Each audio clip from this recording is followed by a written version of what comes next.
We are live. Awesome. Sweet. I'm going to see if I can pull up the chat here. Welcome back, everybody. We're really excited to have you all here today for this next chapter of Search Diligently. We're getting into Isaiah 9 today, which is exciting territory because, of course, there's some familiar themes in 7. You'll recognize some of the language in 9, even if you're not super familiar with Isaiah normally. And then 10 has great content. We may split that one up into 2 weeks because it's a longer chapter. 11 has some great content. So we've got some really, really solid weeks ahead of us and some awesome kind of principles that you'll be able to take from this and extract. And, once you have those tools, you can start plugging them into all sorts of places all over the scriptures, symbols and images and that sort of thing. And you'll start making all sorts of connections. So Rachel, Rodolfo, anything that you guys wanted to add here uh, at the outset of this chapter? Go ahead, Rachel. No, I'm ready just to dive in. Yeah. Rodolfo's better giving a bigger picture. He wants to. No, I think we're gonna go over and we have a couple of slides to actually maybe look at the big picture and maybe say one thing though. We do get some people who like to email us and share some thoughts. Sometimes we reply. Most of the time, when we can, we get quite a bit of emails for support. A lot of you are asking for the slides, and I'm trying to find the time. We have everything on 80% ready to go. So we will hopefully in the next week or so have slides ready, notes ready, updated content on the website. So you guys can have that and be ahead. That's the perfect goal. But we got busy and it's been a couple of rough couple of weeks and months probably. But we love the comments. So when you guys make comments, we try to reply them. But when you send emails, I know some of you are more private and like to share more privately some of your thoughts. We really appreciate those. So keep them coming. Okay, sweet. Thanks, guys. And hello to everybody in the chat. Looks like we got 29 now, and I'm sure that number will probably bump up quite a bit as we get going here. Yeah, okay, let's dive in. So like Rodolfo said, to give a little bit of a bird's eye view recap in the last few weeks, in Isaiah 6, we've got Isaiah's calling. In the latter half of his calling, he's called to prophesy until the cities are destroyed. So there's sort of an apocalyptic nature to his mission. Chapter 7, we've got the Syro-Ephraimite crisis. And this is what we talked about a couple of weeks ago. I guess it's almost a month now. From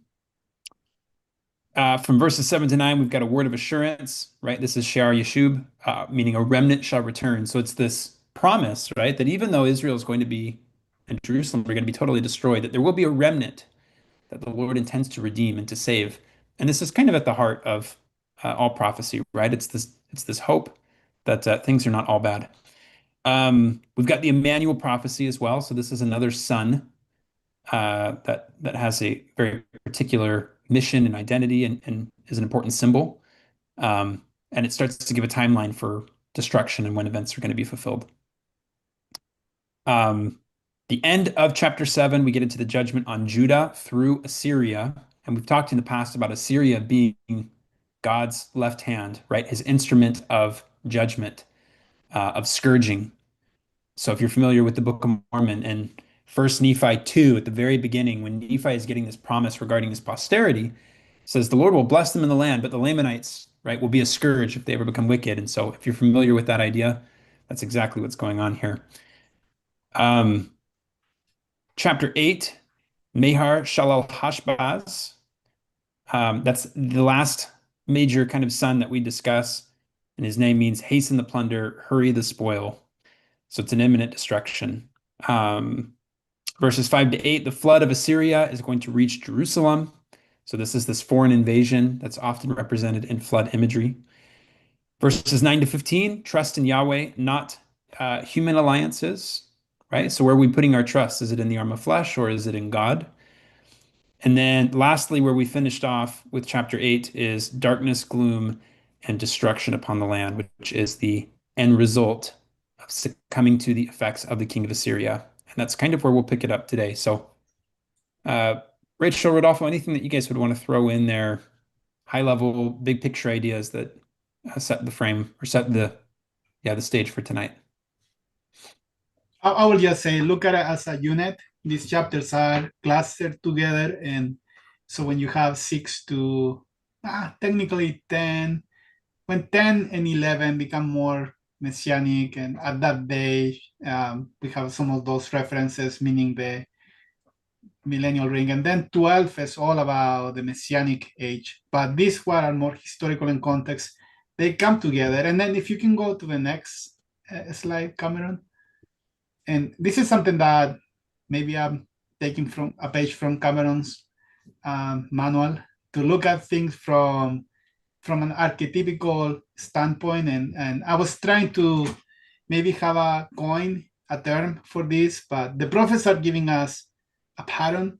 And what a good exercise is maybe blur or maybe remove the historical places, historical maybe context after you understand the historical context, of course, but then see what are the archetypes that are coming together that the prophet is clustering as maybe a potential sequence. And these are 7 of them that we see that are coming together.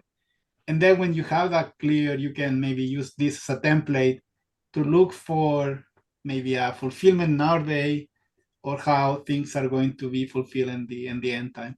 So anyway, do you have anything to add on that, both of you? Well, just looking at it real quick, the sequence of events that I see is very familiar to the Book of Mormon, right? This is a short story that happens over and over again in the Book of Mormon, whether it's with Lehi in Jerusalem. I think the story of Abinadi and Alma and King Noah is maybe one of the clearest, right? Where we've got a prophet to warn the people, there's corruption with leadership, there's some impending external crises and threats. Something of a false savior, right? Who are you going to put your trust in? Who's going to deliver you? Alliance betraying, close to destruction, a separation between the righteous and the wicked, where the righteous are removed, and then the wicked are destroyed and the righteous are delivered. So yeah, this is Isaiah 101, and it's kind of what the big picture is all about. So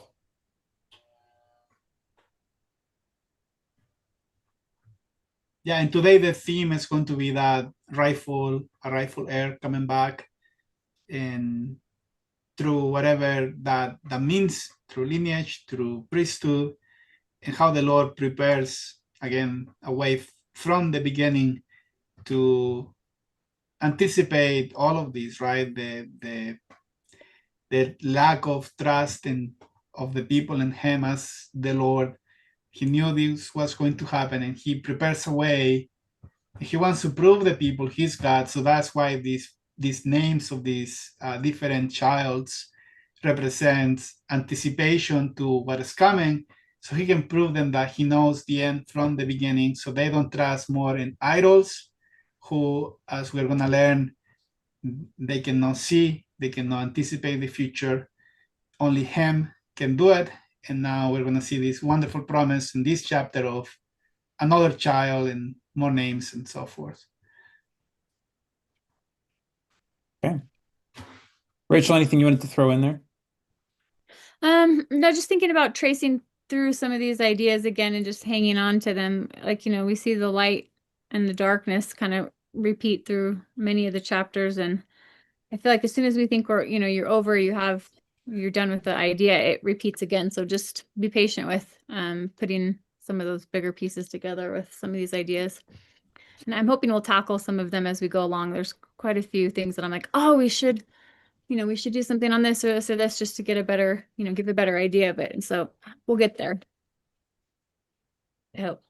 Yeah. Okay, perfect. And before jumping in, maybe give a quick shout out to Cameron's series he's doing called Cosmic Mormonism. That's the right name, right? Yep. Yep. And it's fascinating. I'm watching them, and there are so many things that when you kind of see templates and patterns, and then you read the scriptures on new lessons. So it's been super fun. So we are actually, with Cameron's permission, adding those to our website in a sequential fashion, so you can take maybe a class, and maybe we will add more material there for anybody who will be interested in that. Yeah, those are great, Cameron. I've already heard lots of wonderful feedback. I need to Oh, tell you. super. Thanks, guys. Yeah. Yeah, I'm enjoying doing it. It's fun drawing out, kind of making as many connections as we can. So it's definitely in line with what we're doing here with Isaiah. Okay. So to tee us up, where we left off was destruction, darkness, gloom. I would say start by thinking of all of the instances in scripture where you can think of something comparable to destruction, darkness, and gloom. The first image that comes to mind for me is after the destruction of at the destruction of the time of Christ in Bountiful in the Nephite world, that there's this, 3-day period of darkness following destruction of the wicked, right? It's because things had grown to such a point that it came to a head. So take that as a screenshot, as a pattern, right, of this instance of this, not this instance, that's an instance of this pattern that fulfills itself over and over and over again. And that's kind of, in part, our starting place here. Okay, who wants to kick us off? Rachel, do you want to read for us? Now we touched this last chapter because there's potential that maybe this goes in with the end of chapter 8, but we're going to start with it again here just because it's part of 9 also. So for there is no gloom to her that was in anguish. In the time the former he treated lightly the land of Zebulun and the land of Naphtali, and the latter he made heavy, the way of the sea beyond the Jordan, Galilee of nations. Rodolfo just put a handful of slides together on this. It's so cool. So yeah, so we have the idea of gloom, and then this is a literal translation. You're gonna see that other translation rendered is different. that's why I stumble over it a little bit when I'm reading. Yeah. I'm sorry, guys, because it's so literal. Yeah. It should be part of chapter 8 in the Masoretic text, and then most Christian translations, because of the King James, they positioned as 9:1, so it can match Matthew apologetic commentary on this verse with Jesus, which applies. We're gonna look at that in a second too, but we can go through the slides and talk about some of the symbolism between this verse. This is a reversal of what is going to happen. So, okay. Anything that we need to note here real quickly on some of the geography. So obviously there's some names that are being thrown out, right? The land of Zebulun, the land of Naphtali, beyond the Jordan, Galilee of the nations. Rodolfo, maybe what's worth noting here that we should understand? So we have the north. These are northern kingdom, the kingdom of Israel regions. They were actually very north, close to Dan. Dan is the closest to the north, and so that's why the only way to get into Israel before was through Dan. That's why Dan sometimes is a code name for travel from the north. In Jeremiah chapter 4, you hear that. But then Naphtali and Naphtali, or how you pronounce it, you Rachel, Zebulun. Zebulun, they were both northern regions. When the Assyrians came back then, they came through that area. There is a little path there. We're going to talk about that in a second. But they made it through those two tribes, areas, and then they made it eventually back all the way to Jerusalem. But they destroyed all the northern kingdom. They took the Assyrians took the northern kingdom captive. And anyway, so those are kind of the Zebulun and Naphtali. And then on the other map, you have more, we highlight some of the other names, the Jordan River which is mentioned there. We're gonna mention that in a second. You have the Sea of Galilee, and then there is one region then that's not highlighted there, but I have what is called the Way of the Sea, which is also some type of symbolic name for a region in the area. But just to give you a context of the geography of the time. You know, and to add a little bit, to connect this to the New Testament, this was a connection that I never made. Maybe you guys all knew this, and I'm just kind of late to the party and a little bit slower.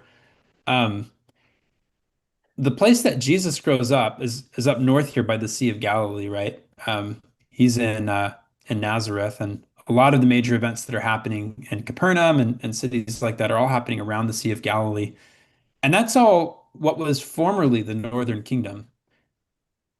So when Israel comes back and they resettle, they kind of spread all up and down, into their land. But most of what is happening in Jesus's lifetime is happening in what was previously the Northern Kingdom, which maybe has some interesting connections we'll get into someday. Yep. But yeah, The Northern Kingdom the capital was Samaria, and the Samaritans, they come from leftovers, some of the tribes who mingled then with foreign nations. So you have a lot of these Edomites or people from Syria who came and they mingle with them. So it can be Ephraimites, people from the other tribes, Dan or Asher. They mingle with them, and then they were kind of not allowed among the Jews later. So that's what the Samaritan woman close to Jesus in John chapter 4. But anyway, yeah, that is so much to learn from what happened back then. And Jesus walked a lot. That's another thing. Yeah, no kidding. So when sometimes you see these pictures of Jesus being this skinny, very feminine guy, he was super tough. He walked a lot. He was strong. Anyway, yeah. And he had very calloused feet, because boy, those sandals, I can't imagine. I know, right? Yeah. They had stronger feet back then. So this is a phrase. So beyond the Jordan. So when you read that in that verse, we have what is going to happen beyond the Jordan. That is, of course, they came from Egypt, the Israelites, to the promised land. In Joshua chapter 6, they crossed the Jordan to enter into the land of Canaan, and back then, but then it's going to be the land of Israel now. And that the Jordan was a boundary. I'm not going to read the slide. You guys can read it, but just to tell you, the idea is that for them was a clear boundary. When the priests, they put their feet in the Jordan River, the water became a heap, like a wall, and then after they pass again, it rushed back to it like a curtain that was closing, and that for them was a very symbolic of a boundary of protection and all of that. However, there is a mystical idea of the Jordan River. If you look at some of the Kabbalistic thought, Moses couldn't enter into the promised land, so he was east from the Jordan River. And then we know that because of, I think, Alma 45, that he was taken up to heaven. So he was translated there. Also Elijah, when he gave his calling, his mantle to Elisha, he was also east of the Jordan. And that means beyond the Jordan, the same idea. And also he was translated in a chariot of fire up to heaven. So then became like some type of not going backwards to Egypt or to the world, rather as an ascension step. Going beyond the Jordan means to go into the afterlife, like a cosmic place between heaven and earth, when you can go up to heaven. And anyway, so became like a lot of mythology involving that phrase. And then we know that the word Jordan actually means descent.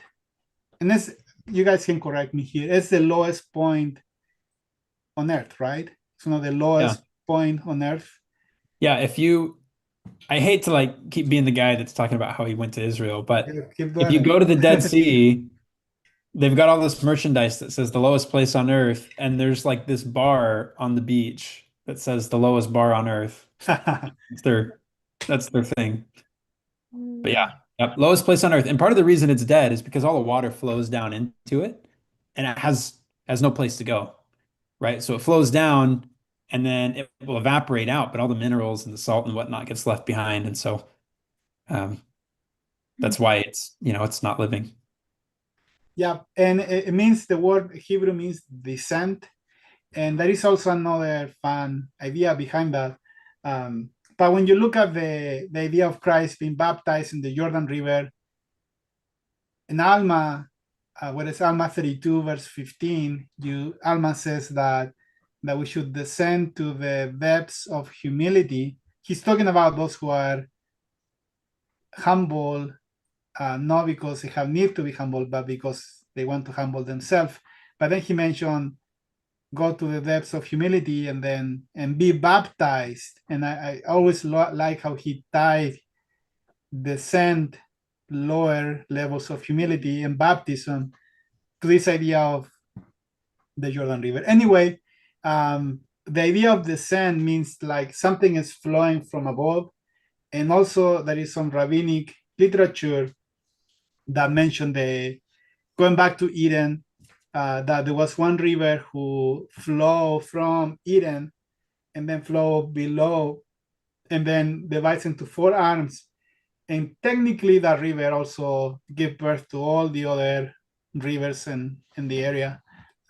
Anyway, so the thought is that the Jordan River being a descent, something that flows, can represent repository of something greater. So go beyond the Jordan means to ascend to that very source of life and water and so forth, like an ascension experience. Cool. Okay. Okay. Yeah, so keep that in mind. So now the other phrase that comes after is going to be the way of the sea, and in Greek this is called Via Maris. In the New Testament, Matthew chapter 8, that's the word that's used for the way of the sea. And this was you can see the red line came from Egypt and was a way to connect Egypt to all of the Mesopotamia regions. So, and it passed through Jerusalem, and through the Egyptians, this was a way for them to to trade. Egypt was one of the most powerful economic nations back then, but also to control, and they made some type of symbolism to this way. You can go to the next slide, and I can. So there are three names for this place. One is going to be Via Maris. You can Google it, and then you have also the name called the Way of the King, because it was the way that it connected to both Pharaoh and the kings of Assyria back then, when it was a goodwill of trading before this became hostile nations. And then also, like for the Egyptians was called the way of Horus, and for them was a way for where Horus, which is a type, I believe, of Christ, can offer prosperity to the Egyptian people and also protection. Anyway, so it became some type of the idea of a prosperity path, technically. And anyway, so you have Isaiah using this, and to me, going beyond the Jordan, then mention the way of Maris. I think he's using types to talk about this, the way of holiness that then he mentioned in Isaiah 35, and also the idea of the straight narrow path. Do you guys want to add anything to that? No, yeah, you're good. That's awesome. Okay. Yeah, and this is in Matthew chapter 4. Cameron, can you read it? Yeah. And leaving Nazareth, he came and dwelt in Capernaum, which is upon the sea coast, in the borders of Zebulun and Naphtali, that it might be fulfilled which was spoken by Isaiah the prophet, saying, The land of Zebulun and the land of Naphtali, by the way of the sea, beyond Jordan, Galilee of the Gentiles. The people which sat in darkness saw a great light. To them which sat in the region and shadow of death, light is sprung up. Yeah, so here Matthew does the commentary of him is that Jesus fulfilled that, as actually that was the path he took after John the Baptist was decapitated. He went to the borders of Zebulun and Naphtali, and then he went to beyond the Jordan, and he ministered to that region, which was back then again out of Jerusalem, and then the Judah, and then became the idea of the Gentiles receiving the gospel. So you have some symbolism fulfilled with Jesus doing that, as he is the archetype. But Isaiah is also looking to an end time fulfillment. So one more slide on this. Okay, this is the last one, and this is here when the Hebrew becomes fascinating, because Zebulun means exalted house, and Naphtali means to twist or to struggle, similar to Israel, but is to twist the more prominent root. And if you look at it as a type, we have talked about before how Babylon corrupts the system of, like it's an inversion of Zion, as Zion is true order and God's righteousness. But then the idea of twisted that into something that's corrupted, and then the idea of being lifted up, like in the Book of Mormon mentioned that the Gentiles will be lifted up in the pride of their eyes more than any other nation. That's in Nephi 16, verse 10. And Nephi also mentioned that in 2 Nephi 26, verse 20, that they're going to be lifted up more than anybody else. So the Lord is going to lower him down, and everybody who is lifted up, only the Lord will be exalted in that day, from Isaiah chapter 2. So he's going to make a transition, and now we're going to see that he's going to favor that region beyond the Jordan, the way of holiness, if you wish. And then the idea of Galilee also is a very interesting one, because the word Galilee comes from Galil. The root means to roll forward, roll away.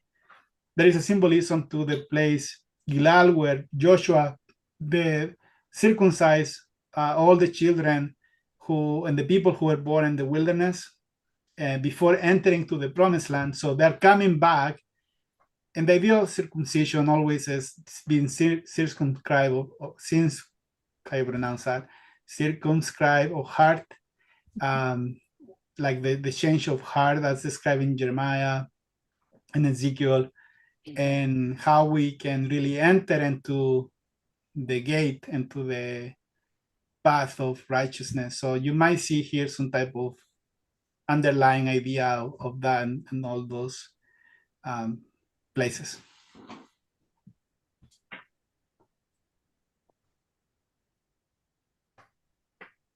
Right. Thanks, People- Papa. That was a lot of good, fun knowledge there. So, Yeah. So okay, with the stage set there, I can read 2 through 5 if that Do it. works. Yeah. The people walking in darkness have seen a great light. The ones dwelling in the land of shadow and death, a light has shone upon them. You have multiplied the nation. You have not made great the joy. They rejoice before you as the joy in the harvest. They exult in dividing spoil. For the yoke of his burden and the staff of his shoulder, the rod of his oppressor, you have broken as the day of Midian. For every boot of the traitor with tumult and garment rolled in blood shall be for burning fuel for fire. Shall be for burning fuel for fire. So to the point Rodolfo made earlier, this is kind of a reversal of the situation, right?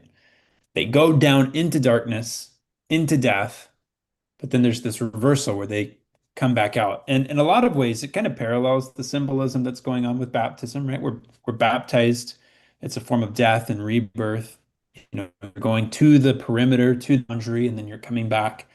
In another sense, it's what we see Christ do with his own death and his resurrection and subsequent redemption. So, at large, I guess I should say that's the pattern. And collectively, this is what Israel is prophesied to go through. There's a death, there's a destruction, there's darkness. But then, as part of the Lord's redemption, a light breaks forth. And we'll remember as well from the previous chapter that the king of Assyria is the instrument of the Lord's wrath. He's the instrument of darkness. He's the instrument of destruction and captivity and et cetera, et cetera. And so part of the light breaking forth in the darkness is the downfall of the king of Assyria, who's been permitted to rule over them, who's been permitted to exercise power and bring them into subjection and captivity. So that's what we see happening here. The yoke of his burden, the staff of his shoulder, the rod of his oppressor, you have broken as the day of Midian. And that, of course, has reference to Joshua. And we'll remember, excuse me, not Joshua, Gideon, right? I'm not mixing those up. And so Gideon becomes a type for what does throwing off such an oppressor look like? Throwing off such an invader. We get lots of types of this in the Book of Mormon. I consider Captain Moroni to be a type of this same sort of redemption, where you've got this foreign force, in this case it's the Lamanites and some Nephites who have apostatized, that are basically coming to make war, and Captain Moroni goes and he rallies up all the people, and they come together and they make a covenant, and by virtue of the covenant that they've made, they're able to receive power from the Lord to throw off their oppressors. So that's the idea. Anything you guys want to add?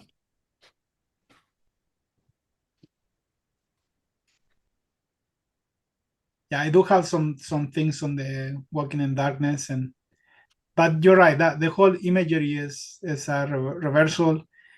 Historically, we're still talking about the Northern Kingdom, but then again, we're gonna enter now into the idea of light and darkness. We end up with gloom and darkness, and now we're gonna see this idea of light, like Rachel has that coming forth.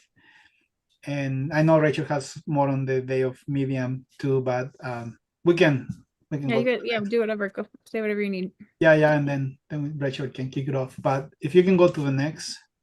Yeah. So yeah, and really think of just like every moment of deliverance kind of follows the same pattern, right? Where there's a period of captivity, a period of darkness, and then the Lord raises up some sort of deliverer. Moses is another example, and is able to set the people free.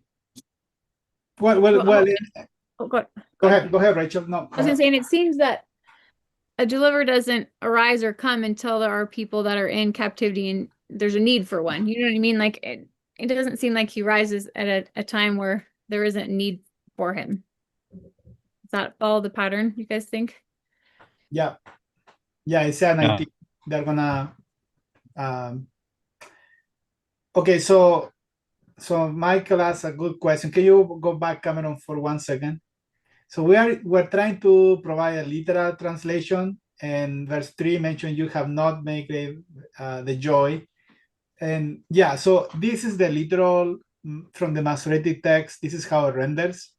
Now, we believe it is a typo, and we were going to mention it. We talked about it before, but I just want you to know, that's how the literal translation renders. But then most translations, because it's all positive, recognize this potentially be a typo, and then they don't have the not. It's implied that you have made great the joy. So just as a fun note for you guys to know. I actually thought maybe it connected in with verse 17, because later on, the Lord doesn't rejoice over his young men or his orphans or widows. And I thought, maybe there's something there, because it's like kind of repeating that same idea of not having joy and not rejoicing. But yeah, I know it's something to look further into. I Yep. noticed too. Yep. There are a couple of papers on that, so you guys can There- Google them. And I think I have a few if you want them again. If you want to get into those type of little things I know it gets a little, from yeah. the master text, geek that. I can send it to you. Just send us an email. And okay, so walking in darkness. So we have a couple of verses that this phrase, well, the idea of walking in darkness is from Isaiah 9. The Savior mentioned later, those who walk in darkness at noonday, meaning that are rejecting light. But this phrase here, in the context, we're gonna read later. It all ties into spiritual blindness and being, the spiritual blindness comes from temptations from Lehi's dream. In First Nephi 15, Nephi mentioned that the interpretation of the temptations of the fog, that the mist that comes in Lehi's dream, is to blind the eyes of the people from the straight narrow path. So temptations is one. The other one is going to be, for sure, the iniquities that come because of the system we're born into, and maybe not knowing better, we are blind followers, and we're gonna see that there is a motif of the blind leading the blind later. But there is this, like you read First Nephi 13, the angel tells Nephi that there is this awful state of blindness among the Gentiles. The Book of Mormon removes some of that. That's the context of First Nephi 13:32. The Lord will bring much of my gospel because of that state of blindness. However, later, so after the Gentiles receive the Book of Mormon and actually getting into the end time, Nephi again sees the angel tells Nephi that the Gentiles still have the heart in their hearts, and we have lapsed again into a state of blindness. How is that possible? Maybe there is one verse in Jacob chapter 4 that Jacob mentioned that the Jews follow into a similar, they lapse into blindness because they look beyond the mark. And looking beyond the mark is a Hebrew term actually that means missing the mark. And so you don't understand the objective, which the mark is Christ. So if we miss Christ, then we wander around, and that can be a type of spiritual blindness. Although we think we are not, we can see the imagery here is that those who are walking in darkness, you don't know where you're going. You are not entering to the gate, into the straight narrow path. And similar to the whole First Nephi chapter 8 imagery. That's from the last verse is from section 45. And when the time of the Gentiles is coming, a light shall break forth among them that sit in darkness, and it shall be the fullness of my gospel. And we can make sense that this verse can apply to the beginning of the restoration, and also can be at the end, because again, they had lapsed into the similar pattern of spiritual blindness, when the Lord will bring more of like the fullness to maybe through the upcoming records. And that can be also representation of light. I know you have been through some of these verses, both of you. You have anything to add? Are we did we include D&C 113 in here anywhere? No, but maybe we should. So you have Okay, well, I can just reference it. Go for it. Yeah. Well, so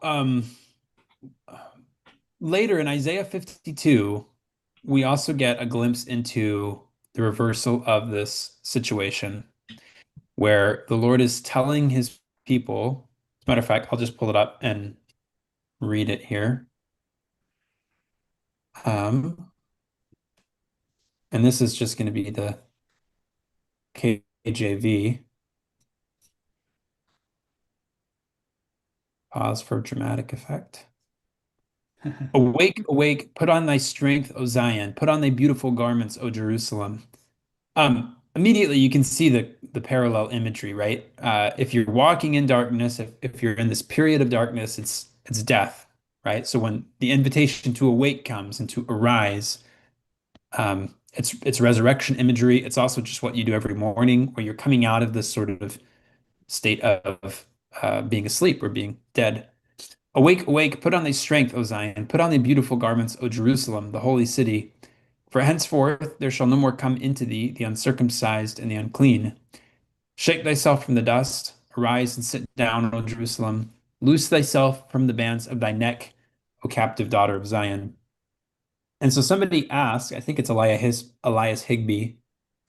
Yeah, he asked Joseph Smith, what's meant in Isaiah 52 by Zion loosing herself from the bands of her neck? And what the Lord says in verse 10 of D&C 113 is we are to understand that the scattered remnants are exhorted to return to the Lord from whence they have fallen, which, if they do, the promise of the Lord is that he will speak to them or give them revelation. See verses 6 through 8. The bands of her neck are the curses of God upon her, or the remnants of Israel in their scattered condition among the Gentiles. So there's the sense in which when Israel is no longer established in their own land, but now they're subservient to all of these other foreign systems and kingdoms, that they're in captivity to them. Right? It's not much different than when the Israelites were in Egypt and they were in slavery, because whose kingdom are they building? All of their efforts are being forced to build somebody else's kingdom. Everything that they're doing is it's not contributing to bringing forth God's kingdom. The culmination, right? The thing that all of these things kind of stack up and point to are the kingdoms of the Gentiles. And so the bands of her neck are the curses of God upon her, or the remnants of Israel in their scattered condition among the Gentiles. So being scattered is comparable to being in captivity, which is comparable to death, which is comparable to walking in darkness, which is comparable to, being under the captivity of the king of Assyria. And you get the idea. So the Lord is reversing that in a sense by raising the standard, by gathering his people back and restoring them to the lands of their inheritance so that his will can be done through them. And it does that, of course, with truth and covenant and all the things we'll get into in a minute. Can you search a verse for me? Yep. I want to hear your thoughts on this. So it's in section 90, verse 10, Doctrine and Covenants. It's in 90. Section 90, verse 10. And then cometh the day when the arm of the Lord shall be revealed in power, in convincing the nations, the heathen nations, the house of Joseph, of the gospel of their salvation. How do you understand that verse? Is that the heathen nations, the house of Joseph, is talking about the same thing? Or because usually you see that there is an end when the Lord is numbering things, so convincing the nations and the heathen nations and the house of Joseph.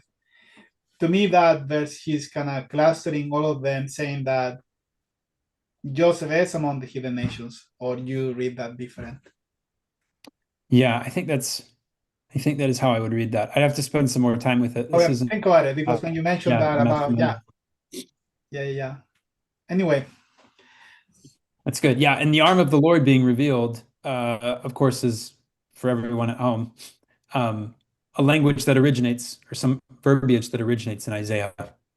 That represents the same moment when the light is breaking forth and salvation is basically being offered to the people, and they can be gathered home. And I throw that in the chat in case anybody has a thought. But you have, we talk about this walking in darkness.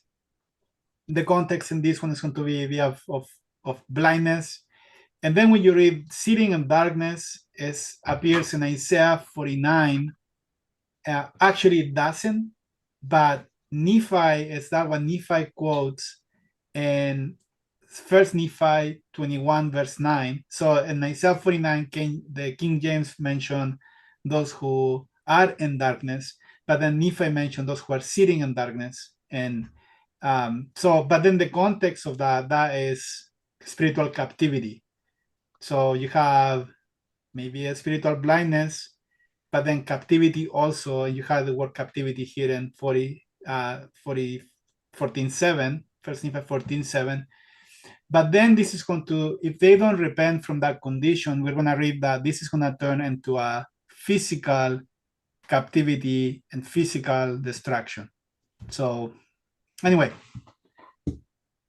So you're saying both of those, sitting in darkness and walking in darkness, represent kind of like a spiritual category, but that will and can then physically manifest as a physical captivity. And right, is that what you're saying?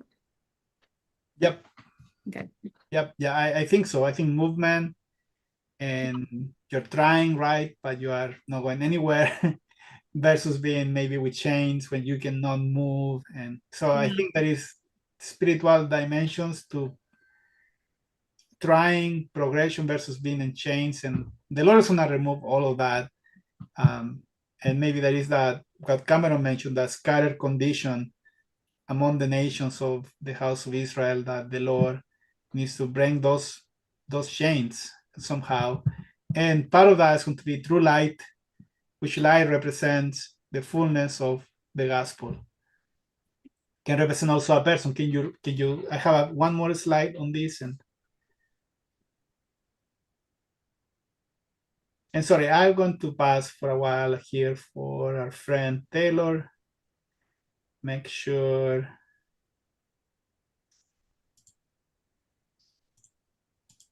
Yeah, he's claiming to be the arm of the Lord, which who knows, but yeah, he keep promoting himself. There is a Jewish saying that you cannot give witness of yourself, right? Somebody else needs to be witness, unless you're Christ. He was the only one who could bear witness of himself. And the Lord give witness of his servant, and Isaiah 48. So anyway. Oh man. Don't need to worry. Don't need to be, if you are, don't be too worried about it. The Lord will make sure people know. Anyway, just love, brother, for all of you. And anyway, so yeah, and then you have here, for example, the servant in Isaiah 49. The Lord give him a light to the Gentiles, that thou mightst be my salvation unto the end of the earth. So the servant can personify light. Also, you have the same idea in Malachi 4, which is in the context of Elijah returning to, but that the Son of Righteousness, but unto you that fear my name shall the Son of Righteousness arise with healing in his wings. Anyway, so we have another motif of dawn, the light is shining and coming as a motif of hope and rebirth. And then also in Isaiah 42, I, the Lord, call thee in righteousness. I will hold thine hand. I will keep thee and give thee for a covenant of the people, for a light of the Gentiles. So you have also that imagery of, in this context, actually, is you see that King Cyrus embodied that when Israel was in captivity in Babylon. So you have coming forth of captivity into rebirth, and then that can be a person, that can be the gospel. All of them can be a type of one thing the Lord is going to do in that time.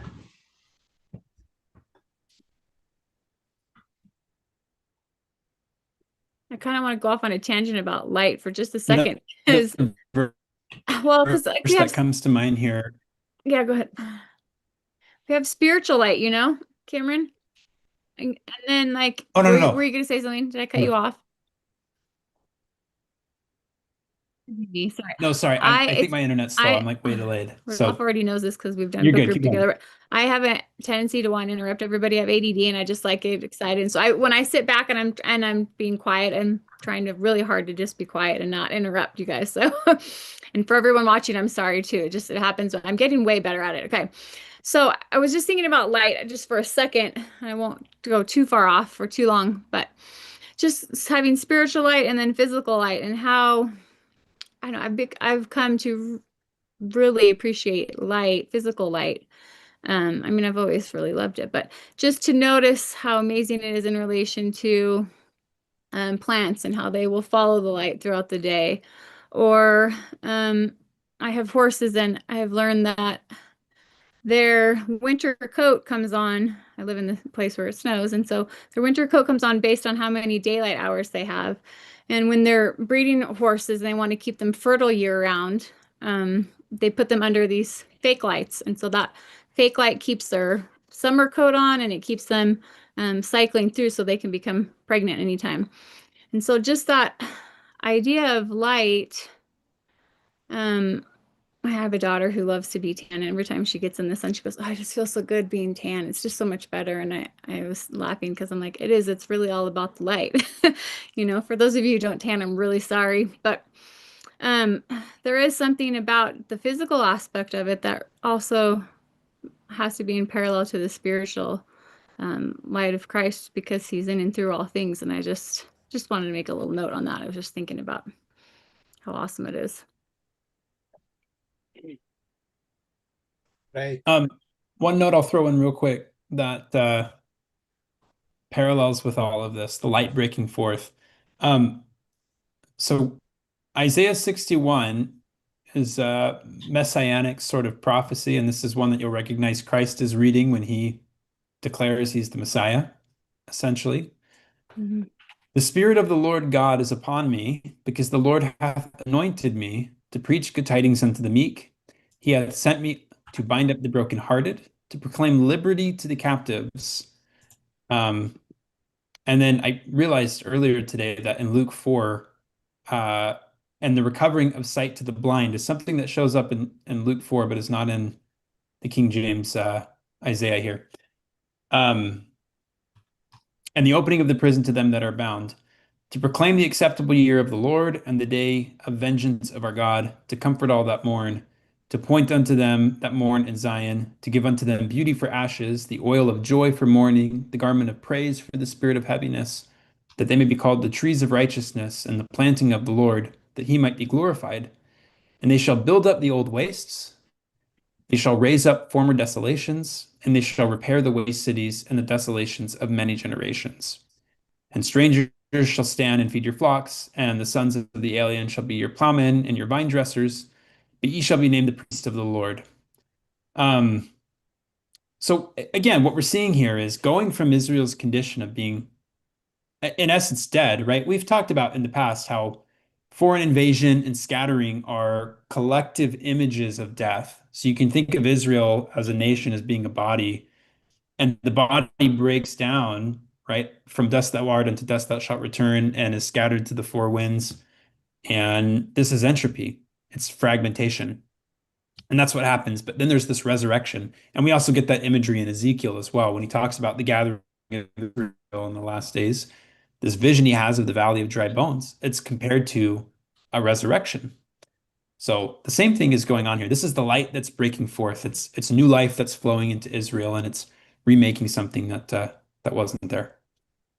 So it's totally connected to this idea of covenant, of the new and everlasting covenant, specifically to the fullness of the gospel, as those get connected in the Doctrine and Covenants, and the restoration to lands of inheritance.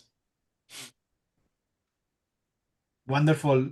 Michelle says this is such strong temple imagery, coming to the light of God's presence and hand holding and covenants. Yeah, you mentioned that.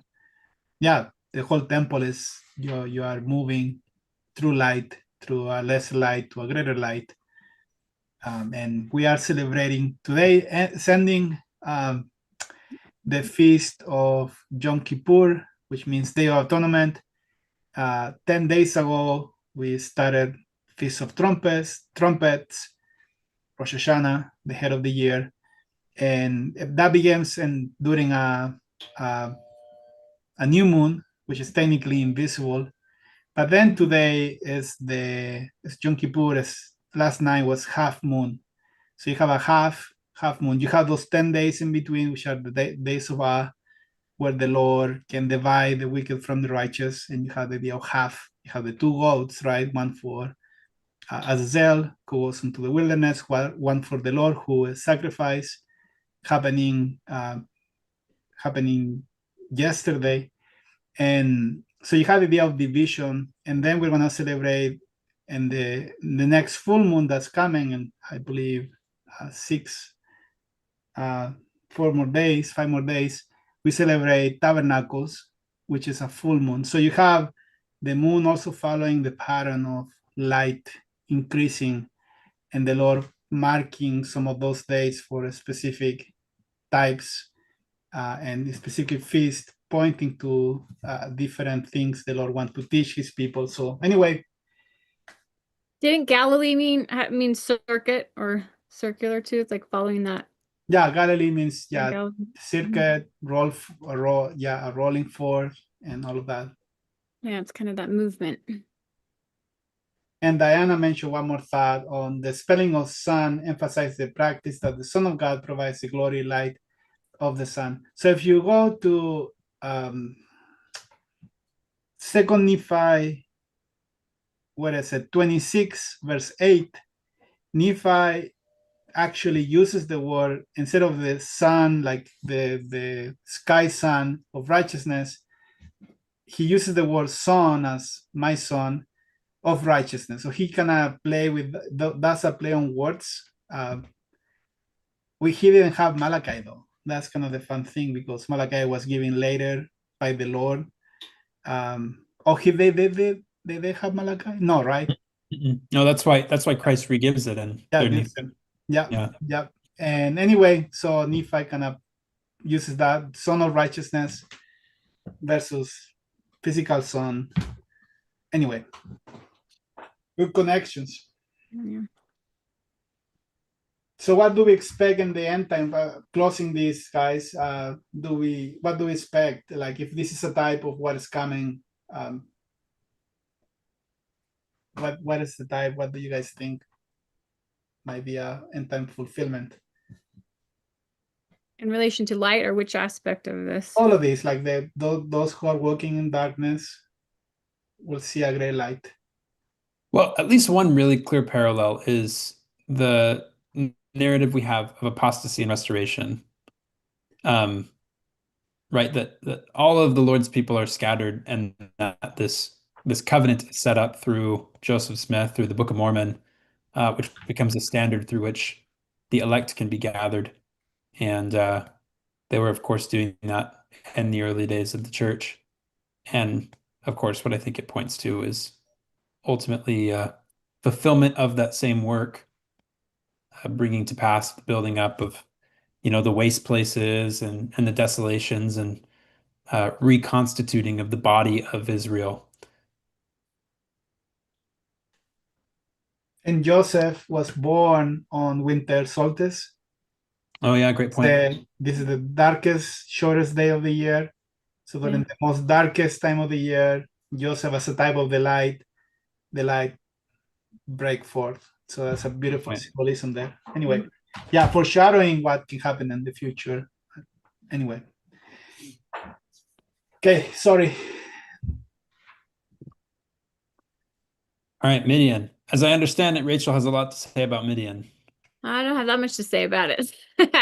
just quick. Midian's mentioned in, I can't remember what verse now. What did I say? And 4. Okay. And then we're going to talk about it in chapter 10 next week too. It's mentioned again. So it's just one to take note of. Obviously it's a type of something the Lord wants us to pay attention to. So, in essence, it just kind of acts as like this, I guess the word we can use is idiom, or you could say a type of God defeating an enemy. So strangely, it's mentioned also here in Psalms. I just thought I'd throw this up here. It's funny when you see a repeated idea mentioned throughout different books of scripture, and obviously, and you go, okay, I got to pay attention to this. So also, this story is found in Judges 6, chapter 6 through 8, if you want to review on that for next week, because it it's going to come up again, but basically, let's see. What is the Isaiah first thing I'm just reading here? Okay. So Cameron mentioned earlier about the yoke or the staff, the rod, the idea of that being broken. And it's in parallel here to this idea of broken as the day of Midian. So what happened at that time? And like I said, those 3 chapters, you guys can review that. But basically, so 2 of the characters, Oreb and Zeb, they were the Midianite generals, and they were defeated and beheaded by the tribe of Ephraim, and that was through Gideon. And then the other 2 characters in this verse in Psalms, Zeba and Zalmunna, they were Midianite kings killed by Gideon. Okay, so basically there's just a total destruction of the enemy here. That is the type to take note of. And as I started, I didn't read through all of it this last week, but I was looking through it again, and there were definitely some specifics you can pull out that kind of relate into Isaiah. I mean, there's a sign, there's all kinds of things. I thought it would actually be fun to do some parallel ideas there. But that's it, Cameron. We can go to the next one there. Okay. Unless Perfect. you add to it, The, whatever you the, the want. whole idea too was that the army of Gideon was only 300, right? Super. Well, it was big, and then they narrowed it down based on how the men were lapping up the water. That's kind of a weird thing, but the Lord gets to do what he wants. The principle is that it's in some ways better to have it's quality over quantity, right?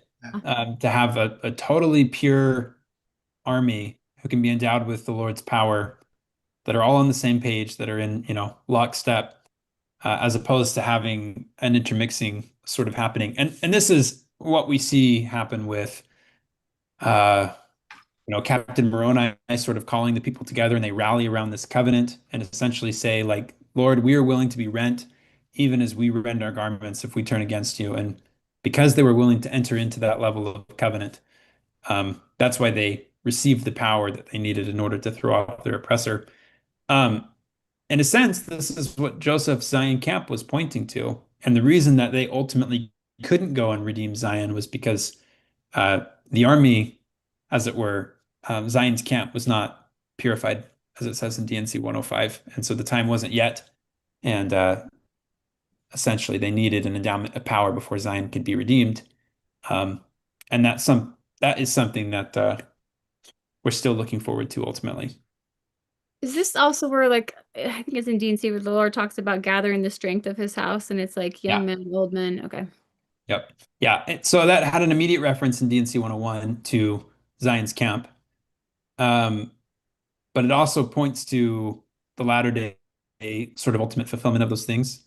And Joseph, by the time you get to Nauvoo, is kind of giving more of an ultimate interpretation of that. Whereas he recognized that what they were doing with the original Zion's camp was kind of just a type of something much grander that was to come. But yeah, that's the idea. Gather the strength of my house, my young men, my middle-aged, and we'll go and we'll fight the battle of the Lord and reclaim the land that's mine. So the sons of Helaman probably follow into that pattern too. Yep. Yeah. So if you ever wonder why there's so many war chapters in the Book of Mormon, look for the patterns there, right? There are some parallel and harmonizing patterns and images and motifs and things like that Isaiah will kind of give you some insight into. And this will lead to Isaiah 37, to the deliverance of the people and miraculous way, right? It's not because of the people, it was because of the Lord. Similar to Joshua overthrowing Jericho and so forth. You see that over and over. The Lord wants to be glorified by the victory, right, of the people, but he wants to make sure that it's in a way that people can have no doubt that it was because of the Lord, because of covenant, because of him, rather than the arm of flesh or human weaponry or human numbers. So it's still, sorry, I should have put here that it's literally deliverance, depending on the Lord for deliverance. And it sounds like if you were in an army where you had greater numbers than whoever you were opposing, that it probably wouldn't work out. It only seems like when you're the underdog and you have to be delivered by God, so that you know there was no other way that you guys, you could have won this or could have come out. It has to be, truly because of him. I think of the episode with, is it Elisha and his student? Yeah, Elisha. Yep. Or is it Elijah and Elisha? I think it's Elisha and Elisha. Yep. right. So yeah, there's an instance where they're at war and he's afraid, and Elisha says, Lord, open his eyes that he can see that those that are with us are more than they that are against us. And then he sees the host of heaven who are there fighting the battle with them. And what we see in D&C 101, pull that up. Actually, sorry, I'm thinking of 103.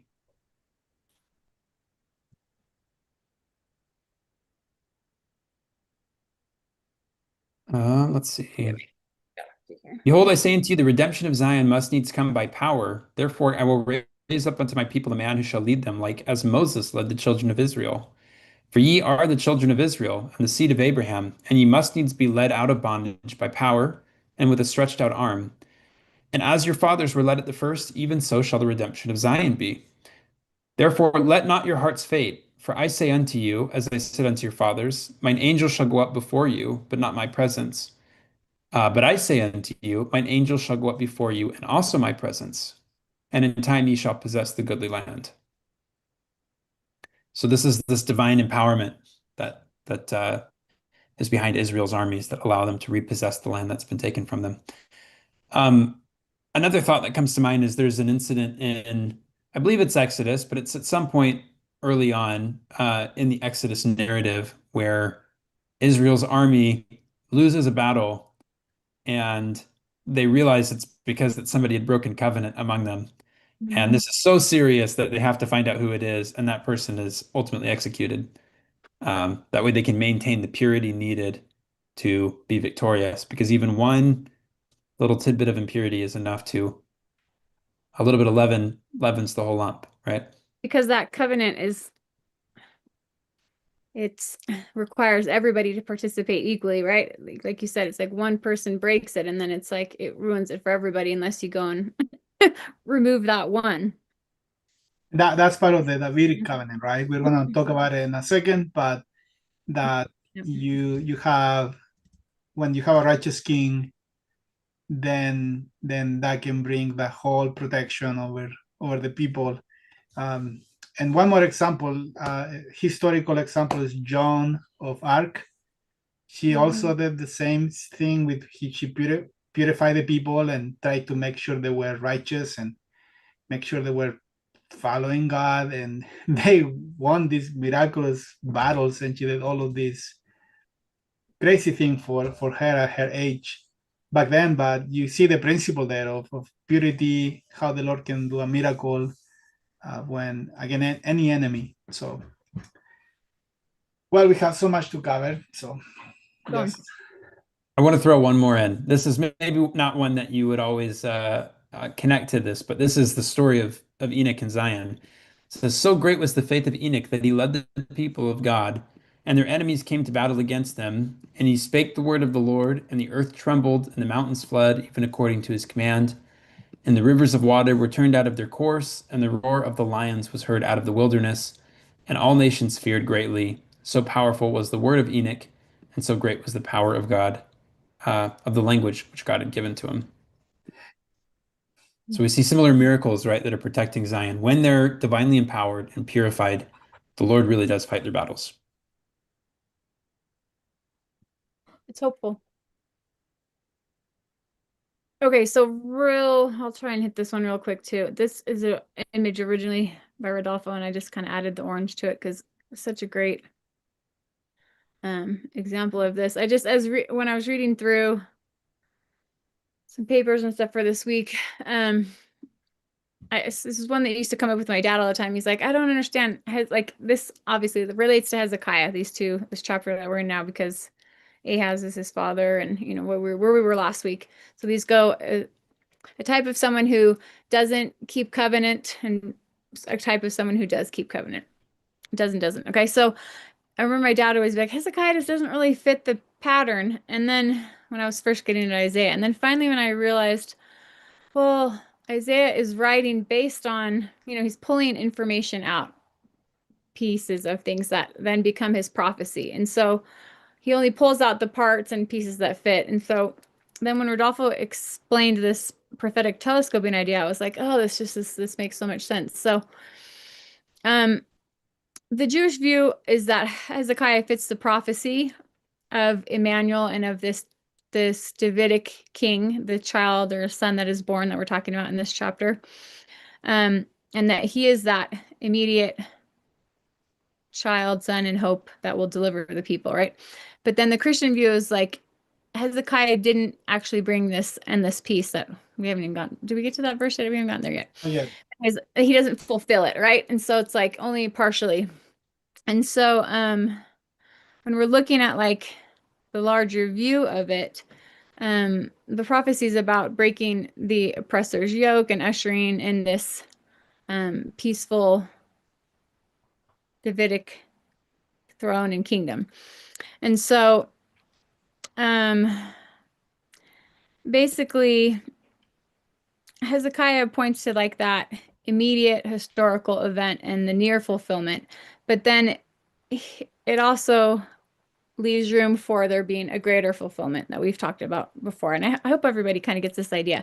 I know some people get stuck on it, but I feel like we've gotten, I don't know, most people get past this pretty fast. But so I'll just give this quote real quick, and then if you guys want to go over, you can. Okay, so the use of the deliberately hyperbolic language that the prophet knew would not be fulfilled, and Hezekiah left open the door quite deliberately to look for an eschatological fulfillment later. So this type of son who is born and becomes a king points to Hezekiah at that time frame, but then it also points to Christ as the archetype of that fulfillment, and then it leaves it open for someone yet in the future to become that person. And so I just wanted to touch on that in case anybody was hung up on it at all, because I know sometimes that happens. You guys want to add anything to that? I think it's just the perfect way to understand so many of these. It's the right way to understand D&C 101 as well, where there's this kind of anticipation of redeeming Zion, and they're gathering the army, and then it doesn't pan out entirely. And it's like, well, what's the deal? Ultimately, there is a day when all promises and prophecies the Lord has made will come to full fruition. It's the fullness of times. It's where all things come together and they culminate, and it's the top of the mountain, right? Yeah. But until then, what all of these little snapshots give us are, yeah, the types, the shadows. So they can apply in several different places, and I think understanding it with this sort of telescope lens is exactly the right way to go about it. Yeah, you have, for example, we know the holy feast, the holy days, the 7 in Leviticus 23 are, Paul mentioned them in Colossians chapter 3,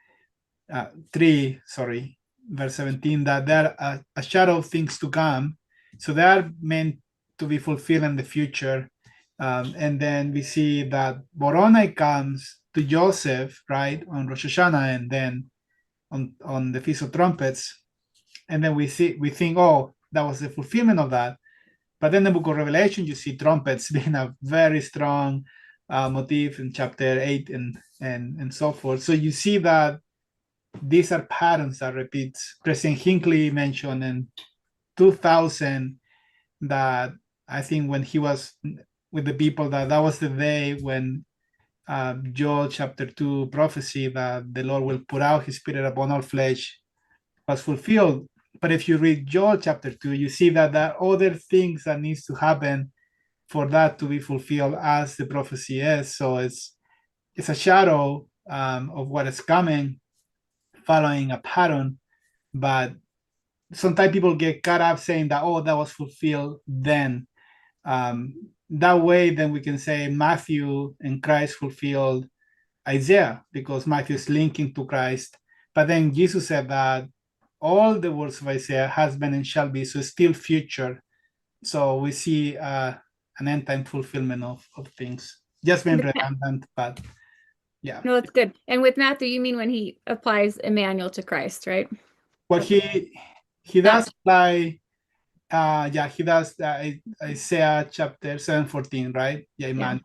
Yeah, and he does other ones. Yeah, he applies you. this Isaiah 8:24 and 9:1 to also Christ and so forth. Okay, and so knowing this pattern, I feel like helps you not get like swept away with whatever's happening maybe currently or in a certain situation where you think, oh, this is it, because it seems like it's partially fading it, and then you just kind of assume that's it. But I feel like it kind of helps you realize, okay, maybe not all these things have happened, so it doesn't apply specifically, or you have to be really watching to see if it's going to fit the fullness of that pattern or whatnot, right? Yeah, and there is a funny thing, right? That we apply some things and we say, oh, this is it, right? That the in our culture the church fulfill all prophecies, the restoration of the gospel. We every time the word restoration, we think, oh, that's talking about the church. Although restoration usually is about the restoration of the house of Israel, which in theory is yet to be fulfilled. But anyway, we like to look at those lenses, but when there are other more uncomfortable ones that we're going to talk about later, those don't apply to us. So I think it's a funny dynamic that we are in, but we can keep going. It's already, Yeah. we're going to Sorry, get to the, no, you're fine. This is great though. This is the verse. So I can read it. For a child has been born unto us, a son has been given to us, and the rule was upon his shoulder, and his name is called Wonder, Counselor, Mighty God, Father of Eternity, Prince of Peace.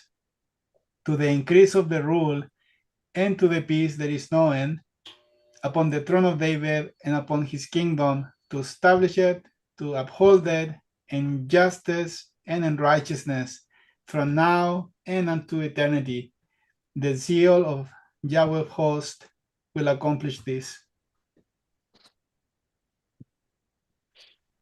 Before moving to the slides, this is a very powerful, right, description of, this is when the light is leading to this. So the light that really is going to break forth is going to be this child described here. And we have a lot of childs. We have Shejahub, we have Emmanuel, we have Maher Halal Hashbaz.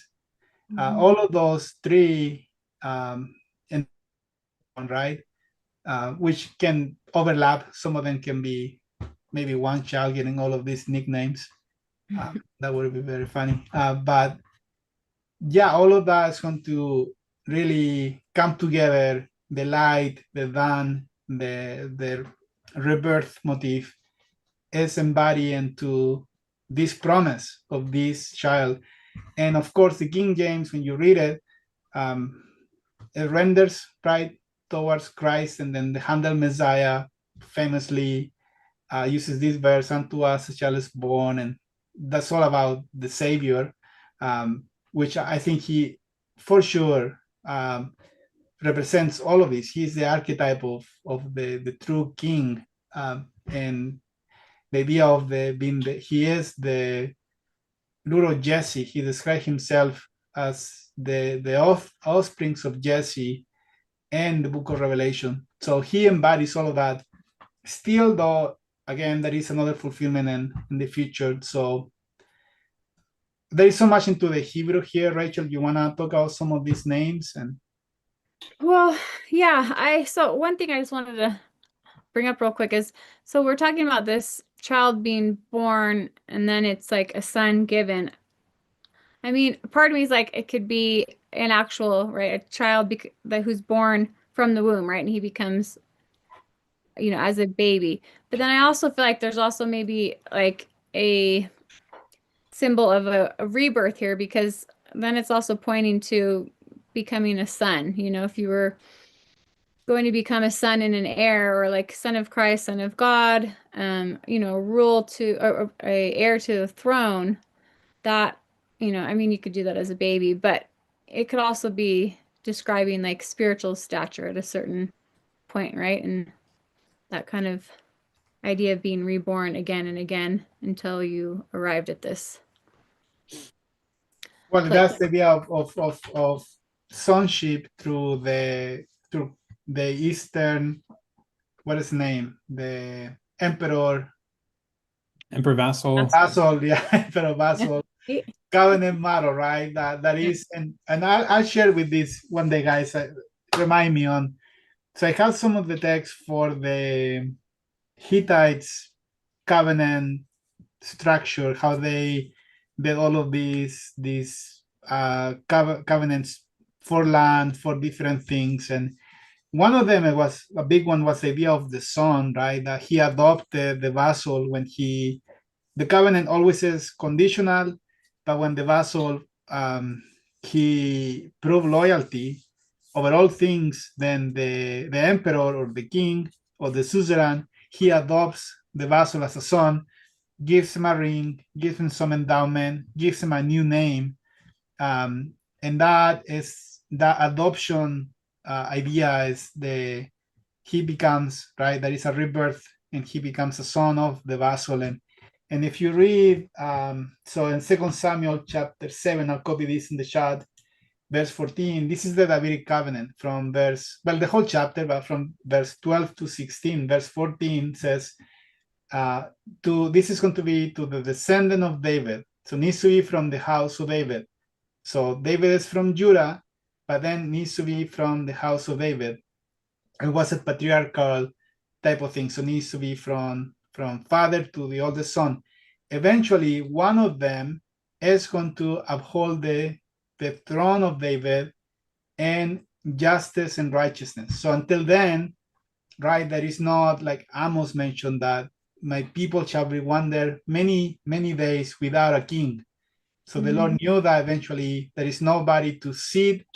Well, there is not a king on the throne, but there is always an heir. That is, the lineage of David is going to survive because there is always an heir to sit, and that's the Davidic covenant. The Lord will never, in Jeremiah chapter 30, you see that they will never miss a man to sit down in the throne of David. So always somebody is potentially can sit down there, but it's going to be up to him to prove loyalty over all things. So eventually that person is going to be, and then in 2 Samuel 7 says, I will be his father and he shall be my son. And then if he commit iniquity, I will chase him with the rod of men and with the stripes of the children of men. So Christ was not an option for him to commit iniquity. He was sinless. But this person here actually is going to commit iniquity. That's why you read in Isaiah 57, right? He does commit iniquity, and the Lord does chase him, and then he healed him. So I'm going to throw that verse in the chat, but the yeah. imagery that I always connect this back to as well is Revelation 12, which is a chapter that I've spent so much time on. The JST gives us the wonderful insight that in the eschatological sense, right, in the end time sense, it's talking about the church bringing forth the kingdom. And that's the birth. The church goes through sort of birth pangs, kind of crisis, kind of moment. And then that next level is what's rebirthed as a result of that. And in a way, it is paralleling what Christ does individually on a collective scale for his church. So Christ sort of sets the pattern as the archetype, as the prototype of salvation, as it were. And then when he makes his church, makes his people like himself, then they too can receive of the spirit of Messiah and can operate in all of the functions and capacities that he does. That's, yeah. And in that line, the idea of the spirit of Messiah, this is the idea of Emmanuel, which means God is with us. So the Hebrew here is kind of complex what it means, but I know, Rachel, you're going to talk about the shoulder in a second, but if I just can mention some of these names. because these are God's attributes, but now the child is God, represent God with us, so these are going to be embodied into the child too. But the idea of wonder is somebody who can do well, the Hebrew actually it pairs wonder with counselor, somebody who can counsel and bring forth a wonder, and that's linked to the great and marvelous work and a wonder. So it's something that no human hand can bring. He's not bring that work, which is the work of the Father in 35 chapter 21. And then we have the counselor. The contrast here is that the nations are counseling each other, or the people are counseling in darkness. They're not counseling with the Lord. He's going to counsel with the Lord. The Lord is the counselor, and he's going to bring forth that counseling. So then he's going to bring forth revelation. And then this is the most controversial one, the mighty God, because the Hebrew is El Gibor, and it can renders, and Ezekiel actually renders like somebody who's a mighty one and strong, like a not necessarily like God, the supreme being, more than we talked about last week, like a God among the nations. Some people maybe have some of these attributes that they assume they were gods. But then also there is a whole theology. I think Cameron did a video on called the Sons of God. But El Gibor can represent somebody achieving the level of a mighty one and strong. And then, yeah, Father of Eternity, Prince of Peace. And one fun thing that I mentioned before is that you have the idea of Prince of Peace paired with somebody who is a warrior, technically, somebody who is a mighty warrior. And so if you want to bring peace, you have to be from a position of strength, spiritual strength, rather than sometimes we think about peace as this, I don't know, being nice, but weak. Anyway, the last thing is on verse 7, you have the increase, and the word for Joseph means to add, to increase. So every time you see in this type of context, you have the idea of David, and then you have the word for increase. That's why there is a Davidic ruler in section 113 when there is a Q&A on who is the rod of Jesse, or the root of Jesse, and the rod in Isaiah 11. You see that is a descendant of Jesse as well as Joseph. And the idea of Joseph, I think, being mixed with the lineage of David is important because that is going to provide that spiritual increase. So you have maybe some type of lineage that's always been very horizontal, keeping the law very lean to obey the commandments, but sometimes miss the mark, right? That's what the Jewish people do. But then you have Joseph, which is more wild, but also be willing to open for look at things different, maybe typologically versus logically. But then when you combine both of them, you have somebody who can bring forth this kingdom, this order. So it's going to increase, it's going to provide an increase of peace, and then he's going to establish a rule, a kingdom on the earth. And there is one more thing that is also fascinating to me in the book of Daniel. I think it's in Daniel chapter 5. The Lord is actually, Daniel is telling to the son of King Nebuchadnezzar that always the kingdom of the day, actually, the kingdom that's ruling the world, God is God's kingdom. So he's allowing anybody who's in, the Lord is the one who is allowing that kingdom to rule for a while. So he's putting a person, and if they're evil, again, he's kind of allowing it to happen. But eventually, there is a throne, there is somebody who's going to sit down there, who is not turn that into righteousness, into justice. And when that happens, that's going to bring forth the millennium. It's going to bring forth heaven. Heaven and earth are going to combine. So that's why you read in section 60, verse 60, man, my mind, somewhere there, that let the kingdom of God to go forth so the kingdom of heaven can come. 65. 65. I was thinking 64, 65. Anyway, that's Let me throw in a couple of quick thoughts here because I know, Rachel, you've got some good stuff on this. Maybe this will bridge to where you're going.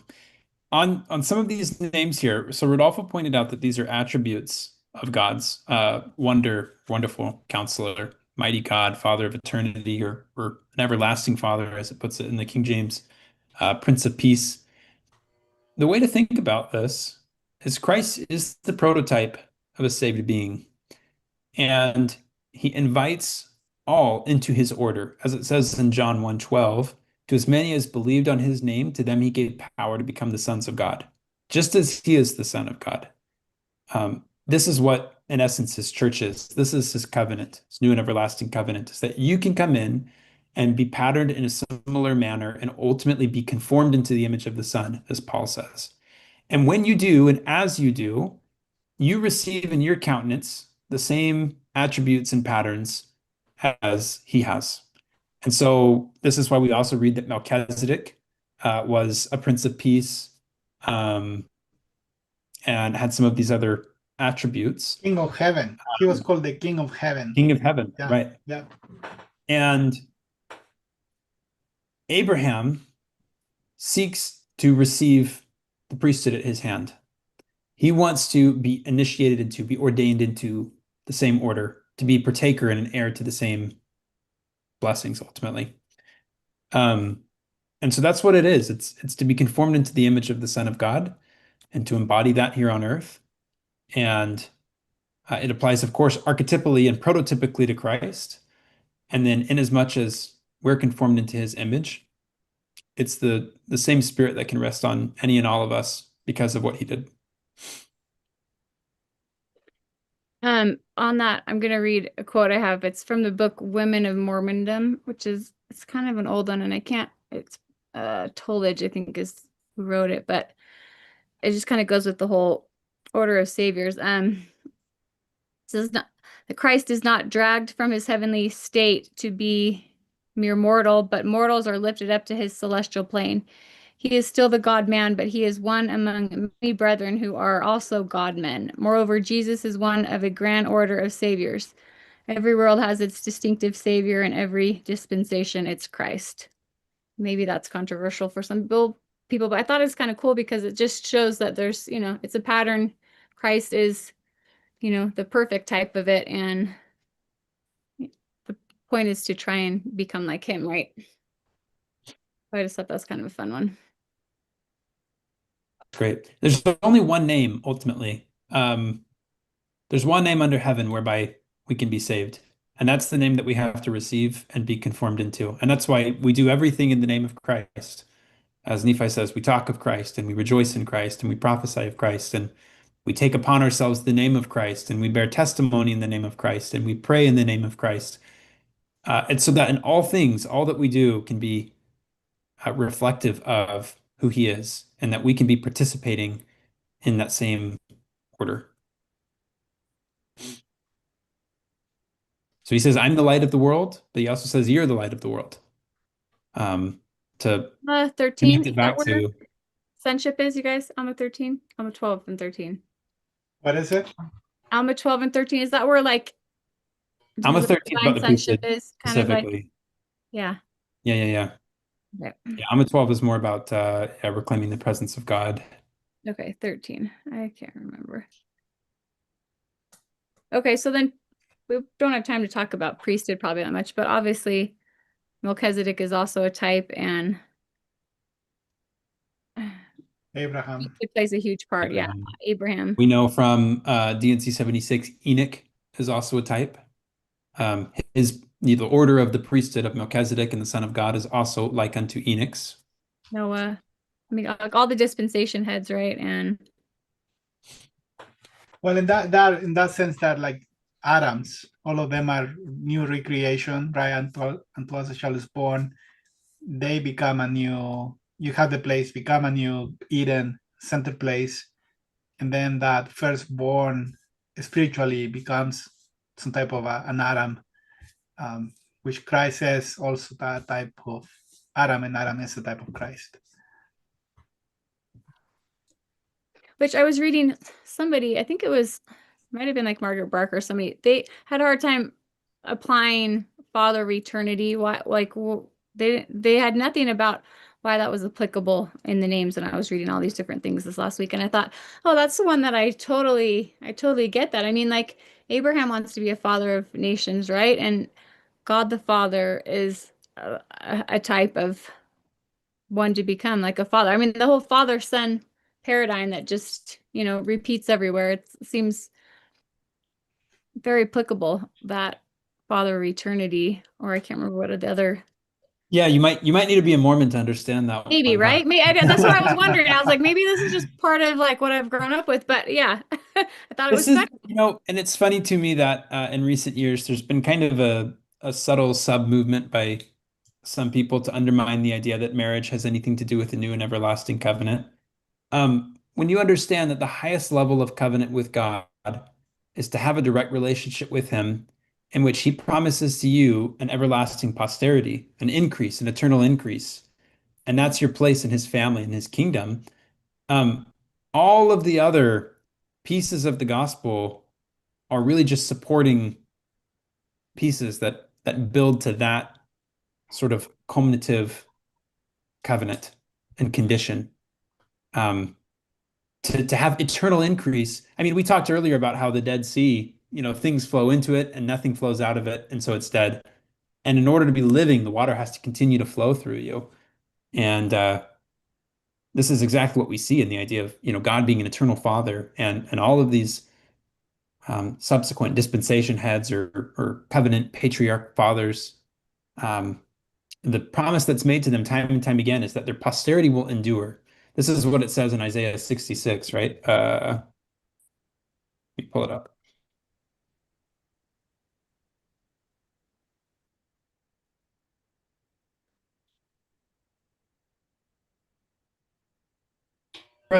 The new heavens and the new earth, which I will make, before me saith, so shall your name remain. So it's the endurance of. Oh no, it's my That's connection okay. We unstable. can hear you now. Yep. Okay, good deal. Did I cut out at all, or do I need to A repeat little bit. anything? A little bit. Yeah. No. Start over. Okay. Yeah. So Isaiah 66. What was the last part you heard? I guess. So You were looking for the verse. Okay. Yeah. So Isaiah 66:22. For as the new heavens and the new earth, which I make, shall remain before me, saith the Lord, so shall your seed and your name remain. This is the gist of it. It's an endless posterity. It's a name that continues on forever. You can see this kind of baked into the promise in the Davidic covenant as well with 2 Samuel 7, right? It's an enduring posterity through which the world can be redeemed, and a remnant of which will always be preserved because they will be conformed into the same order and priesthood that you in that moment have been conformed into.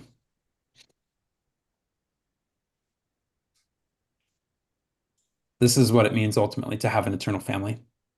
Which, It's the work of the gods. yeah, to me, it's like, it's very tender to have that be one of the names, because, in the beginning of Isaiah, part of the problem is the Lord's talking about, he has these rebellious sons. And so you see this immediately in the beginning. As a father, he's calling out his rebellious sons to, return to him and change the game. So yeah, to me, that the idea of, I guess, eternity, father of eternity, one of the words for there, you could describe it more as like beyond the horizon, or so it's like and you think about what Rodolfo talked about with the Way of Horus, or what were the other names Rodolfo talked about? The way of the Way of king. the Sea, yeah, the Way of the King. Yeah, if you talk about eternity, like that Nice. definition being beyond a horizon, it's like beyond that boundary, right? And it's like a father of beyond the horizon of what and that's the horizon's where the sun rises and sets, and it's like a whole Yeah, that's world. the Hobbit and Lord of the Rings, right? They go beyond the Yeah. sea. That also that song, Sweet Chariot, that's the name of the song, right? Mhm. Carry Me Home. That actually that has a reference Yeah. beyond the Jordan River. Yeah. Kathy. Yeah. Yeah. Oh, I didn't think about that. That's a good Great one. point. Great point. So what if we do? So we Yeah. finish with Rachel's slides because you cover. You wanna. I want you to really talk about the Egyptian idea on some of these names, and then from verse 8 begins a new prophecy. So we can maybe touch on that next week and close that, and maybe talk about the first half of Isaiah 10. So we can combine second half of Isaiah 9 and first half of Isaiah 10. I think they come together. So for time's sake, but yeah, Rachel, you wanna kick it on? Okay, Cameron, give me the next one. I'll just go. I just wanted to bring this up just Go when for I it. was We looking, have some time, 15 minutes. yeah, we were Yeah. looking at the different names here. I came across, there's a ton of reading to do, and I'll put some links for some of that in on the site again. But in looking at these names, sometimes it's divided up into four names, the wonderful counselors together, and other times I've seen it separate. So many different things here, but just this idea of this royal language and sonship and this coronation language is kind of everywhere here. And I noticed in Egypt they talked about when the king would ascend his throne, he would be given these 5 new names. And so I won't spend too much time going into them, but one of them has to do with the name of Horus, which Rodolfo had mentioned earlier, the way of Horus, and who's supposed to be like a type of Christ. But we talked about how the names are more than just a name, and even like they kind of go beyond just a title. They become like a shift of identity of who this person is going to become, how he's going to rule. They have to do with all the different aspects of his kingship and where his authority comes from, who it comes from, how it comes, it has to do with every aspect of that. So I just thought this was really interesting. And you can look into a lot of these different names, just seeing what they are was really super fun for me. And I'm not saying that it totally applies here because it might not, but it was just something fun to look at and see how there is a parallel idea if we're talking about kingship here and ascending the throne. I can stop there. That's fine. You guys want to add anything to that? Well, Egypt, right, and Abraham, chapter 1, right? Yeah. Like Pharaoh being a righteous man, he tried to imitate the patriarchal. This is patriarchal order. Yeah. And so we have a lot of that from the rituals, and of course maybe there was some dilution from the original, right? But they imitated the whatever patriarchal. That's why we have more in common sometimes with Egyptian temple theology than with actually Israelite temple theology, and when it comes to the endowment and all that, new names and so forth. Yeah, the message of the Joseph Smith Papyri by Nibley has all this fun stuff in it, and if anybody's into that, I recommend that that's a great book to have. It's super fun. Well, and Prince of Peace, that's one of the places, it's only mentioned in a couple of places, right? But 8.12 it talks about it, and his point being that he was seeking after greater righteousness and to become a Prince of Peace. So okay, go on to the next one, Cameron. And that's part of the right of the firstborn is to become that's what he's looking for. The right of the firstborn was to become a Prince of Peace, which is what you see here too, right? A child is born, and then end up with that name of the Prince of Peace. So you have how you want to become a peacemaker, right? Then you have to become a firstborn. And the whole idea of the endowment is a firstborn endowment, right? So it's the idea of you becoming a firstborn ceremony, technically. Well, which, yeah, right. And then we have that same language for the Church of the Firstborn and everyone who Christ is called the firstborn among many brethren. Yep. It's the order of the exalted. There's and I guess to hit on another point, in Revelation we read that all those who overcome will sit in Christ's throne and rule with him. They're elevated to the same exalted stature. And so yeah, that's what's being represented there. And I And, think and there's a good. go ahead. No, I had a thought on what Cameron said before, that the new and everlasting covenant. So in Isaiah, what is it? Isaiah 50, I think it's Isaiah 58, that eventually the people will be given a name greater than sons and daughters. Mhm. What is greater? As a father and mother. So it's kind of a progressive sequence, right? From sonship to then father and so forth. Anyway, sorry, Rachel, for Doesn't it interrupting. say the is it the name of the father on the forehead, or Mhm. is that what it is? Is it the name of the father? Is that in Revelation? Yeah, I received the name of the, yep. Yeah, so I mean, in essence, we're talking about many name changes and many rebirths in this, same story here. I bet you at some point between now and the time that all things are revealed, there is something about Egypt and discoveries related to Egypt that will just explode. That would be my guess. There are so many interesting, I mean, when you understand that, they're mimicking the order that was had among Adam's children in the beginning. And there's a return to that same priesthood which Adam held that was in the beginning of the world, shall be in the end of the world also. That a lot of there will be a lot of parallels that are found. To Rodolfo's point, there's so many resemblances. Yeah, yeah, so fun to read about it. I'm always like, oh my gosh, here's the endowment, here's the washing, here's the anointing. I mean, how do they have all the same things? Well, because there has to be some truth in some of it. Yes, they have a ton of corruption and a lot of weird things too, but so does everything at this point. I think that's what we're kind of trying to do, is discern what's relative and what's truth and what's not and what's corrupted. And I think I don't know, that's part of the fun of the process, at least now, is And Joseph was working, right, on the book of Joseph before he died. So he was not complete. So we now had the book of Moses, Abraham, and then Joseph, which he lived in Egypt, Joseph of Egypt. Anyway, so he was working on supposedly a translation, a revelation on the book of Egypt. And so we have some of that somewhere in the church, probably possession, but it'd be I'll fun. be surprised if we have that coming in. That would be fantastic. That would be really great. And that would be great. In the meantime, we're just trying to figure out what we have right now, right? It's like, oh gosh. Okay, so real quick to kind of go over, just we started to talk about marriage in the new everlasting covenant. In verse 9, it talks about the rule being upon his shoulder. And rule also is the same word for government. So the government is upon his shoulder, this child who's born, or this son. And so just looking into the idea of what shoulder means here in relation to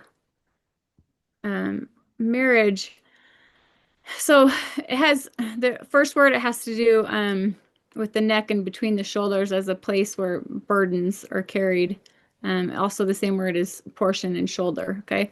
And then the root of that word has to do with actually inclining the shoulder to like take on a burden, or like a load you carry on your back.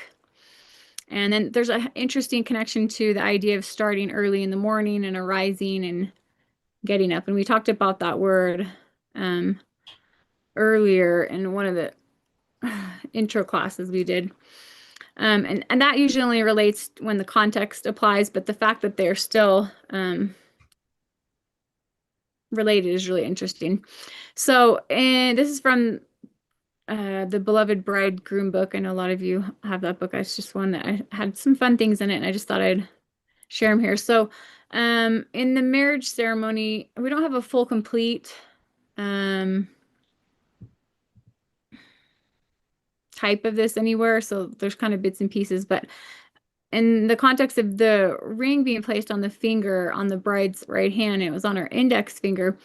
Some of them actually had a house on the ring, and that established, this household, or I mean, if you're looking at a bigger picture, kingdom, right? And I kind of keep thinking about all of this representing God's kingdom. But so then the groom, the next part is he lifted the bride's veil onto the corner of it, which we're talking about the corner and healing in the wings. So the wings represent the corner too there.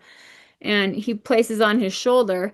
And so that kind of made the symbolic gesture of the bride's government being or resting on his shoulder now that he would take that on. And then after that, he would wrap his tallit around the bride. And we kind of have that in like Ruth, where the covering of the skirt or spreading the corner of the garment on or around represents that same idea. So those were just a couple things from there that I thought were cool. You guys want to add to that? Well, also, what is the name of, let me see, of the Egyptian? They have this, the pharaohs use this crown, there is a name. And the idea is, one second, let me see if I have it. I have had no time to put it together, but we have that there's a specific name. Anyway, so it needed to fall down into the shoulders, and that represented the idea of authority. And in another Well, the Mesopotamia, one that came down like this, it like kind of yeah. You guys can look at it. And actually, what you it's see the called. blue. It was golden with blue. The blue represent the Nile River. And represent the idea flowing from heaven, like to earth, revelation, authority, etc. All of that. So it needed to fall on the shoulder. And some of the other sacred ceremonial clothing, actually in Mesopotamia, there was a few that they tied the crown with a little cord to the shoulder. I was just gonna say, don't we have something like that now in our own Well, stuff? But I don't want to say, but yeah. Anyway, so that represented like a connection between the head or the ruler sustaining the kingdom and so forth. And some of that also was in the high priest. The brass plates were connected in the back, though, through the turban and the crown that the high priest hold, and that sustained the whole, all the 12 names of the house of Israel.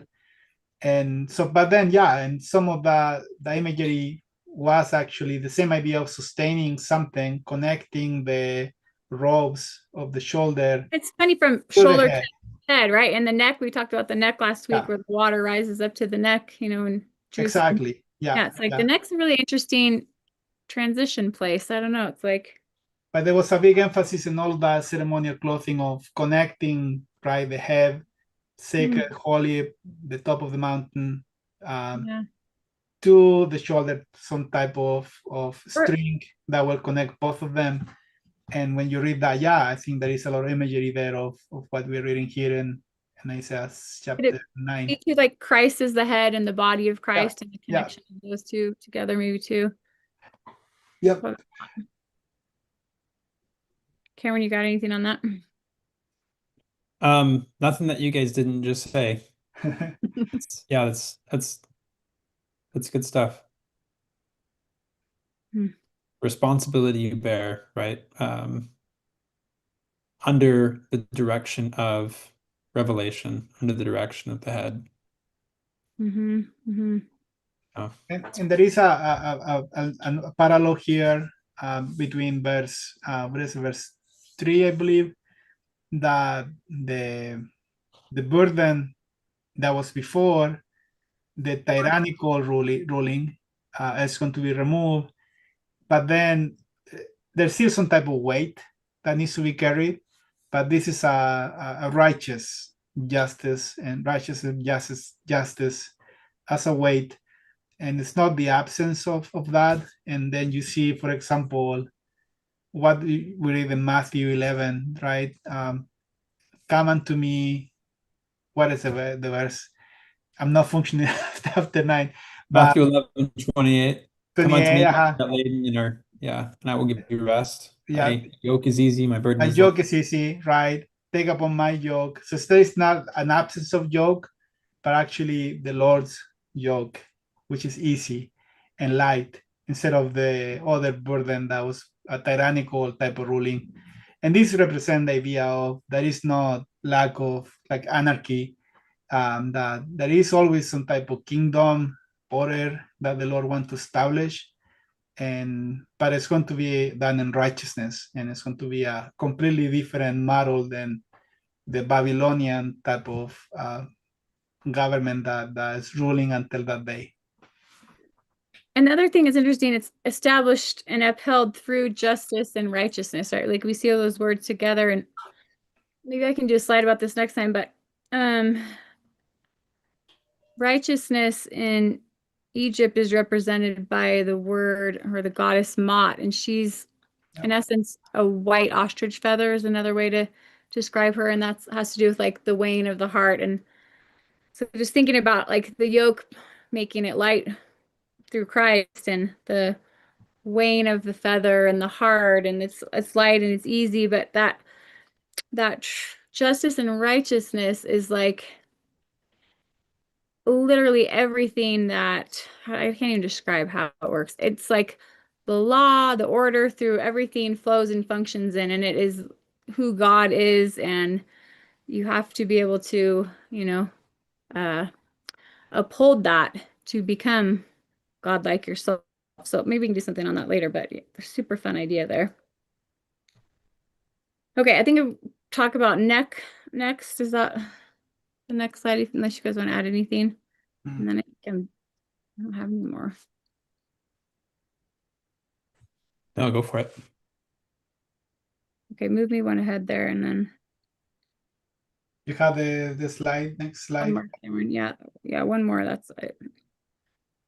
So in relation to, I guess we already talked about the neck a little bit here, but in Hebrew, it's the neck, but it's also an aspect of the back of the neck, which the burdens are bound. And I was just thinking about with animals and them pulling, and how that yoke really, it's on their neck, but it's also the shoulder and the neck come together there. And they're kind of, you can't really talk about one without the other because they're connected. And then I kept thinking about what is the primary song or the Raffi song about head, shoulders, knees, and toes. And I just kept thinking about how everything was connected here with the body. But so the neck, it's considered like this place of strength besides being where the animals are harnessed, but it really represents the strength. And let's see, both the Leviathan and horses are described as having this great strength in their neck.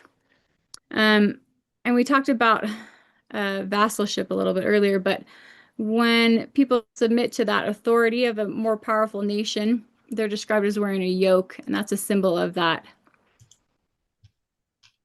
covenant there. And so again, we talked about that with Christ, and we can participate in that covenant and be yoked to him. So I guess along with this chapter, the same idea is like the Lord, he first spares Ephraim the yoke, but then he rebels, and then he has to submit to it. And then, there is that idea that he is a heifer that likes to thresh, right? Where is that one, Rodolfo? Is that in Hosea? I can't remember, but It's, the heifer who like to yeah, the heifer, that Ephraim is a heifer who, I think it's like likes that's in Hosea. Yeah, let me look for it. Yeah, and so there is that idea of, I've talked earlier about being trained, which has to do with being a disciple, and kind of the same word. 11, yeah. Is that it? Okay. Anyway, so the neck also represents a place under which like persecution and labor happen. So then the other idea here is this liberation from a foreign government. Cameron, you talked about earlier about breaking the yoke, right? And that's, those same ideas are in parallel, that this yoke can represent captivity, but it can be broken and shattered. But then at the same time, if you are participating in being yoked with Christ, then there's no reason to shatter it, right? So it's kind of an interesting idea. But I guess I did have Isaiah 52 on here. See, I don't even remember what I've done. We talked about that earlier. I was trying to think what else. Okay, so then I had a slide earlier with Midian there where it shows like that subjugation of enemy by standing with your foot on their neck. And that is like the ultimate, type of subjugation there. Yeah. And so I thought that was just interesting. So the neck kind of represents a few different things here. You guys want to add anything to that? I guess go ahead, Rodolfo. Go ahead. No, I was gonna say just to kind of take everything and wrap it all together into, a unified message here. We start with the imagery of death and of oppression and of being in a scattered condition, captive to the powers of the Gentiles of foreign nations, not gathered into God's kingdom. And the light that comes forth is the prototype of a saved being. It's the embodiment of God's will and character on earth. And so we get this in Christ, and he becomes the new covenant into which we can graft. And then there's the sense in which that influence is intended to ripple out and to turn and to, it's like the light spreads as it fills and reflects off of every subsequent person until ultimately the whole world is lit, right? And all the darkness has been chased out by the character, the nature, the condition of those that have been conformed into his image. And that's naturally how his kingdom is manifest. That was a good way to pull it all together right there. That was just off the cuff. That was pretty good, Cameron. and you have this is an oracle against the Northern Kingdom, and then there's hope against Northern Kingdom. Interestingly enough, the Davidic throne, Davidic covenant, it's not Judah's. So if you talk to some rabbis, they always brag about the Davidic covenant as is something they own. But these chapters are actually about the end time restoration of the Northern Kingdom and how the Davidic covenant is for all Israel. That's what you read in 2 Samuel 7. It's not Judah. That's important because there is a connection between the Davidic line and the Gentiles. All of these are Gentile imagery of the Gentiles being coming to the fullness of the gospel, coming to the light, and so forth. So because they're from Joseph, they're from Israel, and all of that. So just to give you a context, and we're gonna go more about that because now that's a transition. Next sequence of verses to actually the Northern Kingdom so you have the great marvelous work as the deliverance of the righteous and destruction of the wicked. This shows the deliverance of the righteous, and now we're gonna read later what's happening to those who actually reject the light, and they're going to be destroyed technically. So that's all I have. Go ahead. No, that's all I have. There's a question about zeal. I'm hoping we can tackle that next time in verse 7, because that's one that's been on my. We can talk about that. Yeah. The zeal of the Lord's house consumed me, and yep. Yeah, thanks, Cheryl. Let's do that next time. Okay. Well, next week, let's finish the chapter and cover half of chapter 10, and hopefully we can be done one day. We'll get there one verse at a time, guys. Yeah. Hey, that's how long it might take us. Squeeze water from a rock. That's our goal. Okay. Hey, thanks, guys. Thank you, guys. Have a good night, everybody. Thanks.